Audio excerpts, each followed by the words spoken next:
આ વર્ષે ગુજરાતમાં સ્થાનિક સ્વરાજની ચૂંટણી તો આવતા વર્ષે વિધાનસભાની ચૂંટણી યોજાશે ત્યારે અત્યારથી જ તમામ પક્ષ છે તે તૈયારીમાં લાગી ગયા છે।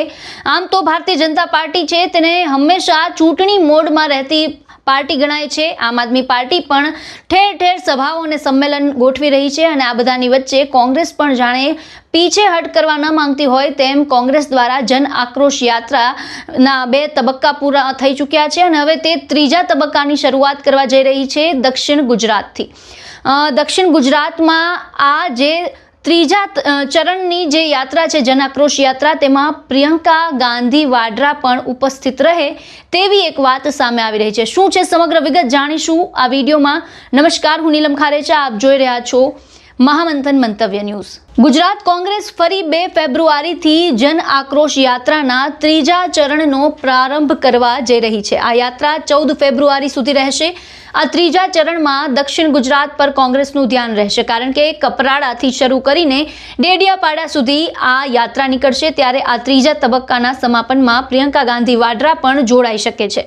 જી હા, સૂત્રોથી જે માહિતી મળી રહી છે તેના મુજબ ત્રીજા ચરણમાં સમાપનમાં પ્રિયંકા ગાંધી વાડ્રા દેવ મોગરા આવે તેવી એક સંભાવના વ્યક્ત કરાઈ રહી છે।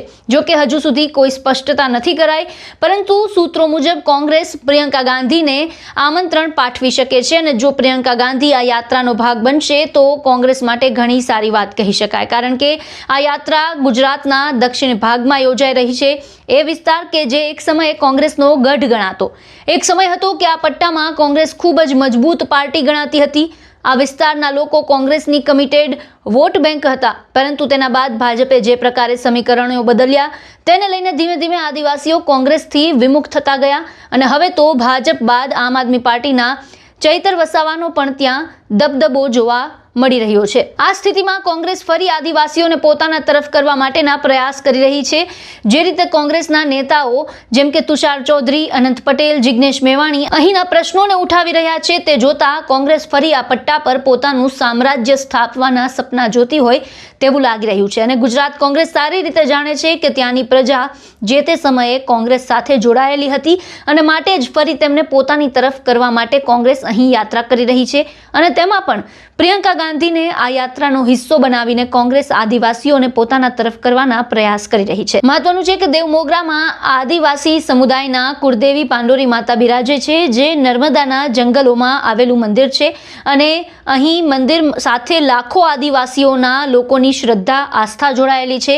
કોંગ્રેસ પણ આ વાતને સારી રીતે જાણે છે, માટે હવે કોંગ્રેસ દક્ષિણ ગુજરાત કે જ્યાં એક સમયે કોંગ્રેસ મજબૂત પકડ ધરાવતી હતી ત્યાં હવે પોતાનો પગ પસારો કરવા માટે પ્રયાસ કરી રહી છે। માટે જ કોંગ્રેસ અહીંના લોકલ મુદ્દાઓને, આદિવાસીઓને સ્પર્શતા મુદ્દાઓને ઉઠાવવાનું શરૂ કર્યું છે અને હવે કોંગ્રેસ જન આક્રોશ યાત્રાના સમાપન સમયે પ્રિયંકા ગાંધીને આમંત્રણ આપે છે અને પ્રિયંકા ગાંધી વાડ્રા આ આમંત્રણ સ્વીકારીને તેનો હિસ્સો બને છે તો આદિવાસીઓમાં કોંગ્રેસ તરફી લહેર ઉઠે તેવી એક સંભાવના છે। આ સમગ્ર મુદ્દાને લઈને આપનું શું માનવું છે, આપનું શું કહેવું છે, અમને આપના મંતવ્ય કોમેન્ટ બોક્સમાં જણાવો અને અમારી ચેનલને લાઇક, શેર અને સબસ્ક્રાઇબ કરવાનું ભૂલશો નહીં।